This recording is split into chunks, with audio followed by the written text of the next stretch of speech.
Hello boys and girls, Lord Hawkeye here again, and welcome to the Temple of the Jade Serpent, the first dungeon of World of Warcraft Mists of Pandaria. Okay, so this dungeon starts out with two wings, with them each with a boss at the end. You have to go in and defeat both of them before you can go to the central area and defeat the last two bosses. Alright, the party makeup is me, a warrior tank, a monk, a hunter, a paladin, and a priest for a healer. I am level 87, I'm not sure what the other ones are. Anyway, now this first wave of trash in the water area are pretty simple. It's a bunch of water elementals. After they die, they leave behind a puddle that you should avoid standing in, and a bunch of droplets to continue to harass you, but otherwise not too hard as long as you don't stand in the water. Alright, this is basically just another fight where they're giving you a sneak preview of the boss that's coming up. And, let's see. Oh yeah, I've noticed tanking's a lot different now in Mists of Pandaria, but overall I find it a positive change. They've made it so I actually care what my rage level is. Because before, I got rage from being hit, I didn't really care. I was basically getting unlimited rage all the time, so overall, I like this. It's a more positive decision. Makes me feel like I'm more in control of what goes on here. But anyway, some may disagree with me, but that's how I find it.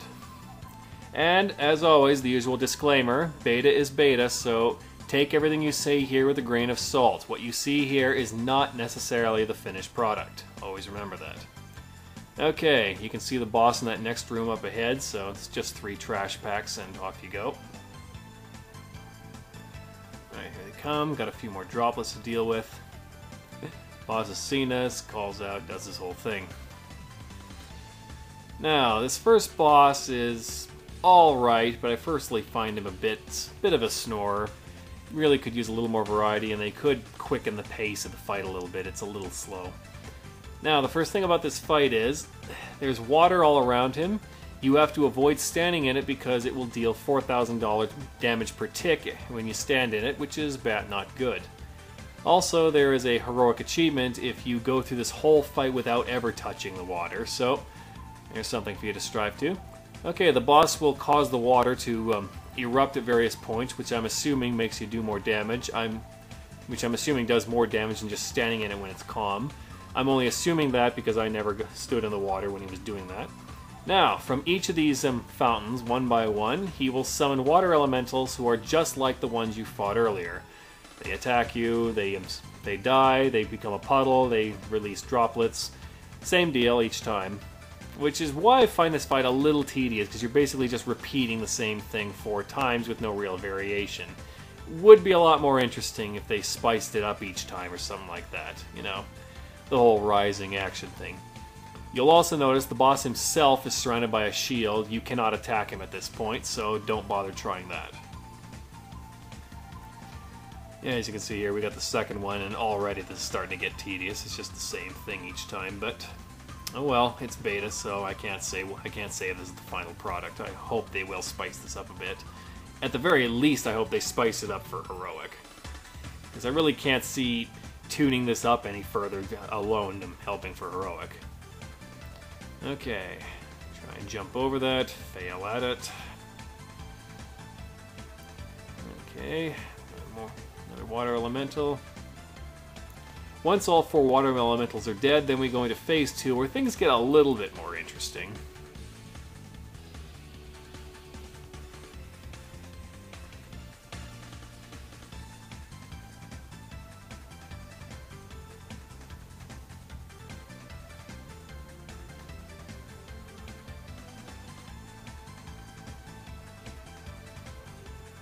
Okay, there's the last one. Let's take care of this. I'm kind of blocked. I have to run through the water. I have no choice.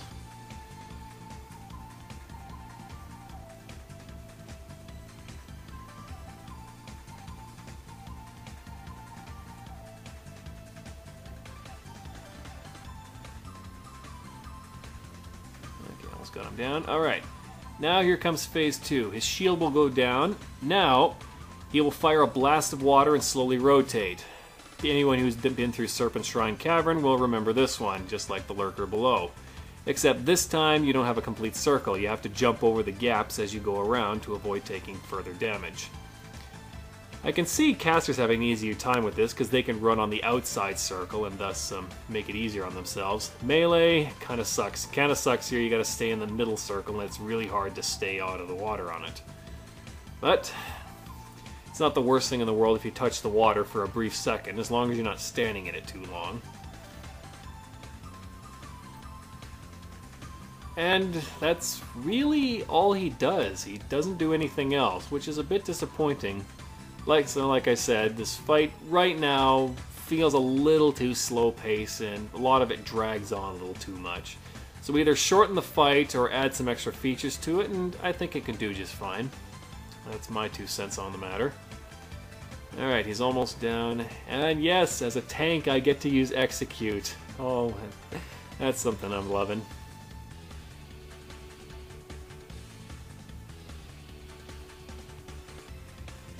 Alright, and he's down. Says some placeholder text, and we're heading out.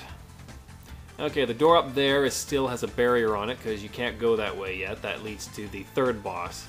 We need to defeat both bosses in the 2 side wings before we can go there. It doesn't matter if you take the gate at the start or if you take the barrier paths back there, you're going to end up in the central area anyway, so makes no difference either way. There you can see there's the goblins with the construction site and the very creepy giant Tauren vendor with the glyphs on him. No idea what the deal with that is. Anyway, now we come to the library. The library, the trash isn't too hard, but they are kind of interesting. They seem to be references to some kind of storybook or something like that. I'm not sure. Some of them seem a bit familiar to me, but maybe someone in the comments could help me out, because I'm really curious to know, because they definitely look like a reference to something. Here, we've got these 2 fire jugglers, and there's a Shah there. Yep, our first encounter with the Shah here. Alright, these guys don't do very much, but they just have really interesting names and concepts to them. Let me take them out. They don't seem to do anything interesting, they seem to be just taking spanks, but hey, it's beta, so maybe they don't have that in yet. I can't say for sure.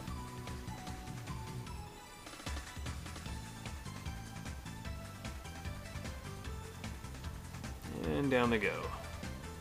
Okay, fight through another Shah. These guys don't do anything interesting either. At least not yet.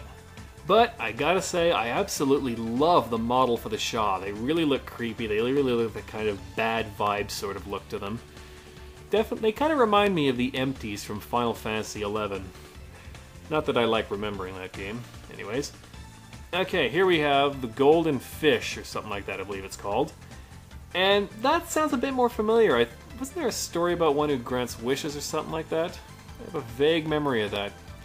Really hope someone in the comments could help me out here. I'm really curious. But no real abilities of mention here. He's got that bubble blast thing, but otherwise, no big deal. Love the model on it though. Really nice looking. Okay, we got more Shah to deal with. This one along with some small ones this time. Small ones aren't a huge threat.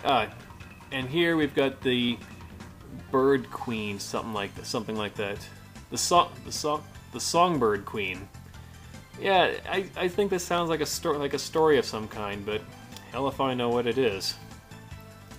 Anyway, she's got a move where she sings, but I'm not quite sure what. I wasn't able to see what it does. Didn't seem to be anything remarkable.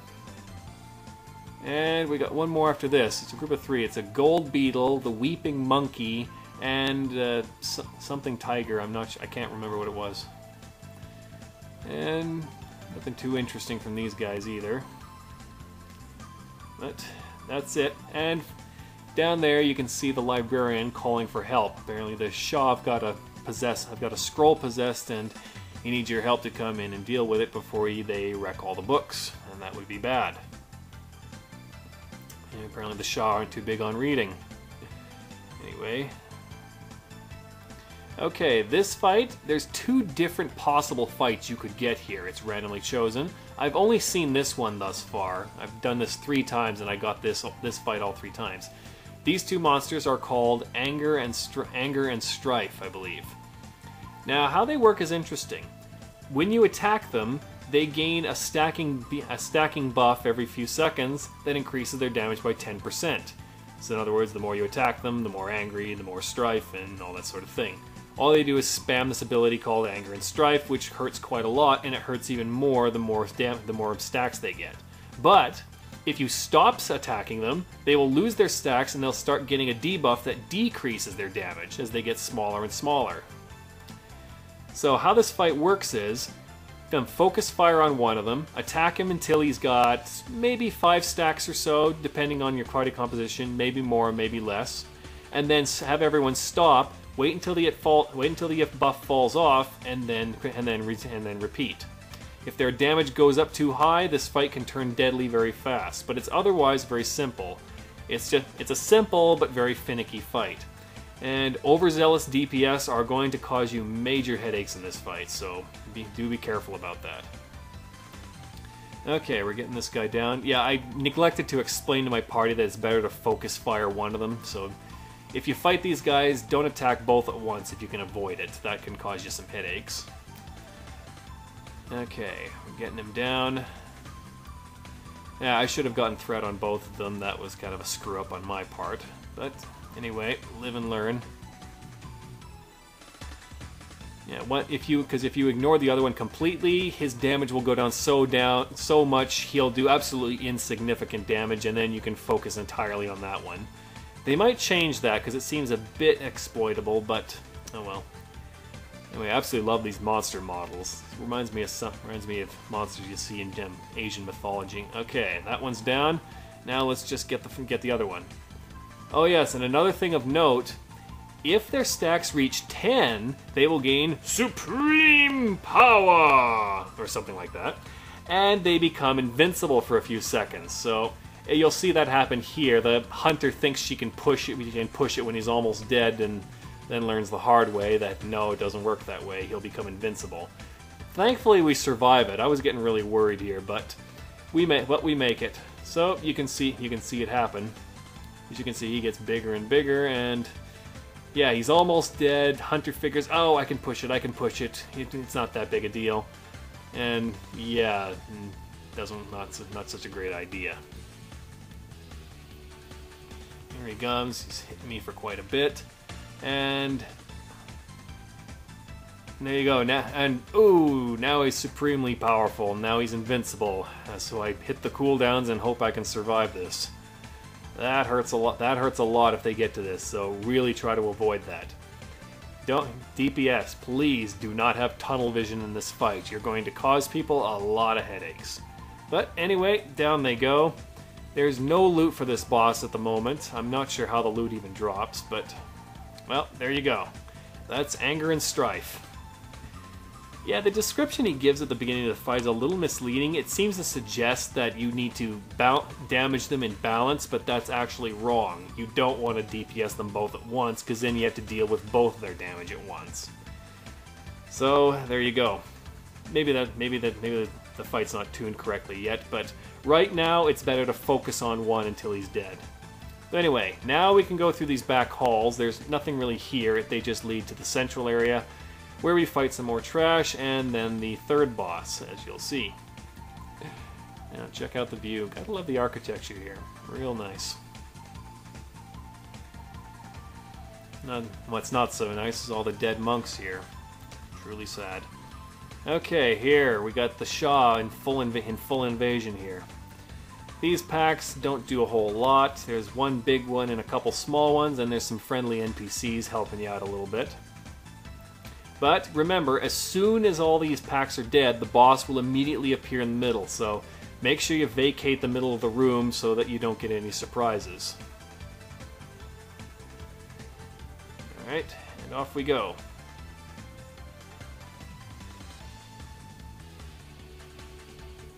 Yeah, the only thing as a tank is sometimes I'm not exactly sure if I should be using shield block or shield barrier, because I'm not sure if Shah do shadow damage or physical damage with their attacks. I need to check that out sometime. So yeah, it might take a little experimenting to know what's the best one to use for any given situation.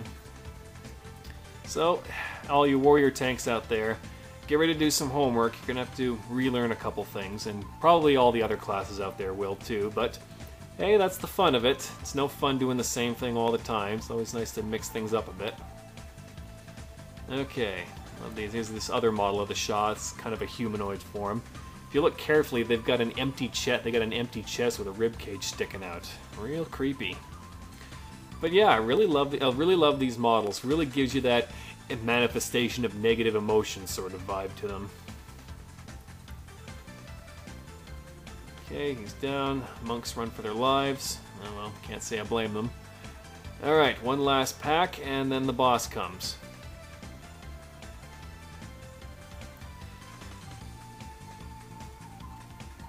Now, the first time I fought this boss, she was really hard because she had this tendency to do just sudden burst damage that hit the tank for like two-thirds to three-quarters of their health in just a few seconds and gave no warning to it, which was a little bit cheap, but it seems to be properly tuned now. She's not too hard.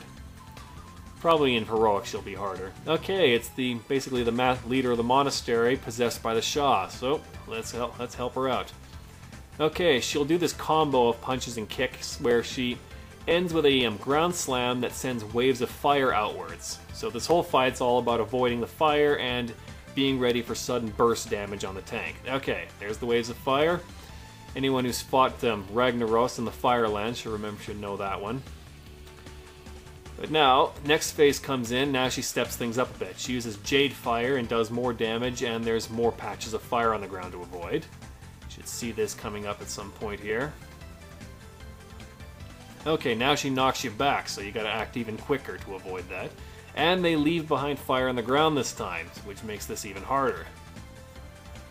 Now, for the last phase of this fight, she will summon the Jade Serpent itself and channel its power in order to attack you. So even more fire on the ground to avoid. And there it is.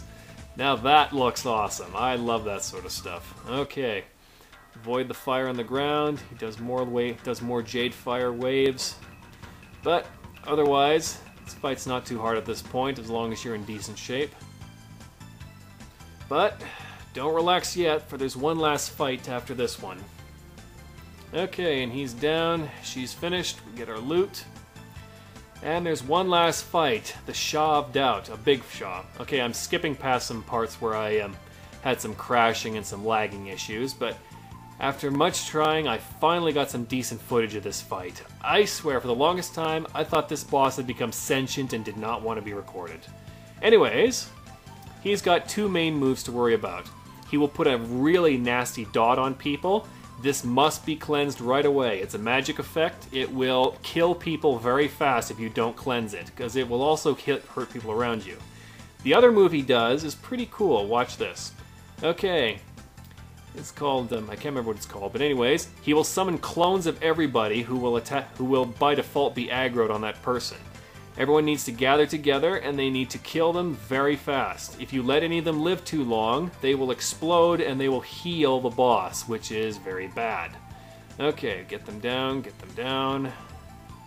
Kill these guys. They don't have much health on their own, but it's very important that you bunch up. If you split them up, you're going to make it take longer to kill them, and that's going to be bad.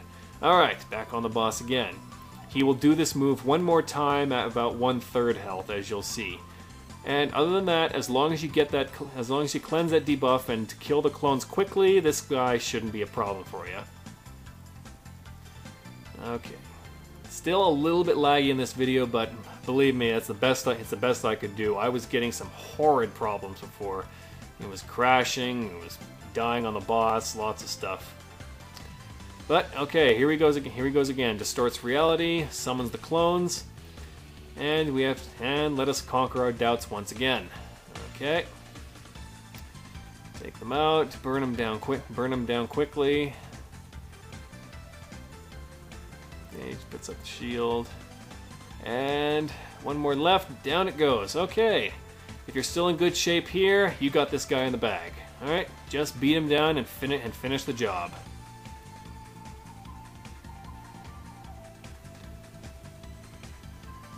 Okay, but still watch out for that dot. He will cast it quite a lot, I'm told. He even can cast it during the clone phase, so you got healers, you're gonna have to be on your toes for that. And I can imagine on Heroic it's especially important to get that debuff off. And down he goes. And there we go. We got a leather chest and male feet or something like that, I believe. And there you have it. That's the Temple of the Jade Serpent for you. Hope you enjoyed this, and I'll do more coverage as soon as they become available. Until then, be aware and be wise.